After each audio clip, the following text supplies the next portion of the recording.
നമ്മളിപ്പോൾ നല്ലൊരു ഉറക്കം കഴിഞ്ഞിട്ട് എഴുന്നേറ്റിട്ടുള്ളൂ. ഇപ്പം മഴ പെയ്തുകൊണ്ട് തന്നെ അടിപൊളിയായിരുന്നു ഉറങ്ങാൻ. അപ്പം മഴയത്ത് ഉറങ്ങുന്നവർ എനിക്കൊന്ന് കമൻറ്റ് ചെയ്യാം കേട്ടോ. അപ്പം അമ്മ നമുക്ക് വേണ്ടിയിട്ട് ചക്കപ്പുഴുക്ക് മീൻ കറി ഉണ്ടാക്കി വെച്ചിട്ടുണ്ട് ഗായ്സ്. ഇപ്പം മീൻ കറിയിൽ മീൻ കഷ്ണമൊന്നുമില്ല, മുങ്ങി തപ്പേണ്ട അവസ്ഥയാണ് കേട്ടോ ഗായ്സ്. അപ്പം നിങ്ങൾക്ക് കണ്ടാൽ മനസ്സിലാവും എന്താണ്. കുടംപുളിയാണ് നമ്മൾ മീനായി സംഘടിപ്പിച്ച് കഴിക്കാൻ പോകുന്നത്. അപ്പം നമുക്ക് ചക്കപ്പുഴുക്കും മീൻ കറിയും അതുപോലെ തന്നെ ചോറും നമുക്ക് മമ്മ തന്നിട്ടുണ്ട് കേട്ടോ. അപ്പം ഞാൻ അങ്ങനെ ആസ്വദിച്ച് കഴിക്കാൻ വേണ്ടി പോവാണ് ഗായ്സ്. എൻ്റെ സ്മെല്ലൊക്കെ വരുമ്പോൾ തന്നെ എൻ്റെ വായിൽ വെള്ളം വരുവാണ്.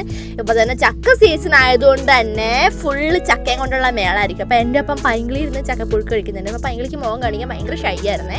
അങ്ങനെ ഞാനും പൈങ്കിളി ഫുഡ് അറ്റാക്ക് ചെയ്തുകൊണ്ടിരിക്കുകയാണ്. അപ്പോൾ ഗായ്സ് നിങ്ങൾക്ക് അറിയാലോ ഇപ്പം മഴക്കാലം വരാൻ വേണ്ടി പോകുന്നുള്ളൂ. അതിന് മുമ്പേ മഴ വന്ന് പെയ്ത് ഫുൾ നശിപ്പിച്ചുകൊണ്ടിരിക്കുകയാണ്. എന്തായാലും ചൂടിൽ ഒരു തണുപ്പെന്ന് പറയാൻ വേണമെങ്കിൽ അങ്ങനെ നമ്മൾ ഫുഡ് ഏകദേശം കഴിയാറായിട്ടുണ്ടെന്നൊക്കെ വേണമെങ്കിൽ പറയാം. അങ്ങനെ നമ്മൾ കഴിച്ചതാണ് ഇപ്പം കഴിഞ്ഞിട്ടുണ്ട്. എനിക്ക് എന്തായാലും എൻ്റെ വയറ് ഫുള്ളായിട്ടുണ്ട് ഗായ്സ്. എന്തായാലും അടിപൊളി ശാപ്പാടായിരുന്നു ഗായ്സ്. ബൈ.